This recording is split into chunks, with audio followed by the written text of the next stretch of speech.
महत्वाची बातमी, नाराज कार्यकर्त्यांची समजूत काढण्याचं काँग्रेसच्या नेतृत्वाचं कर्तव्य आहे। सांगलीच्या जागेवरून संजय राऊतांची ही प्रतिक्रिया आहे। तर हायकमांड जो निर्णय देईल त्यानुसार काम करणार असं विजय वडेट्टीवार यांनी म्हटलेलं आहे। सांगलीच्या जागेवर काँग्रेसनेही दावा केलेला होता, मात्र ठाकरे गटाने या ठिकाणी उमेदवार जाहीर केलेला आहे। चंद्रहार पाटील या ठिकाणचे उमेदवार असतील आणि त्यावरूनच संजय राऊतांचं हे वक्तव्य।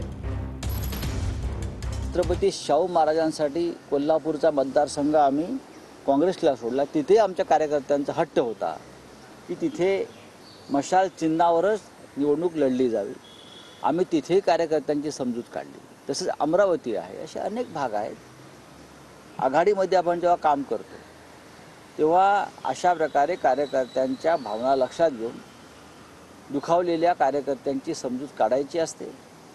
आणि मला खात्री आहे काँग्रेसचं नेतृत्व सांगलीतलं आणि राज्यातलं हे जर कोणी नाराज असतील त्या भागात ते त्यांची समजूत काढणे त्यांचं कर्तव्य आहे। नाही, आता तो वादविवादाचा प्रश्न फार काही आता वाढवण्याची गरज नाही आणि दोनही पक्षांनी आपापली भूमिका मांडलेली आहे।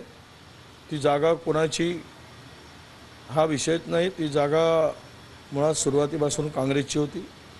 त्यांनी काही दावा सांगताना आम्ही कोल्हापूर सोडली, मग आम्ही सांगली घेतो आहोत वगैरे, तर या सगळ्या वादामध्ये आम्हाला फार काही ताणून घ्यायचं नाही।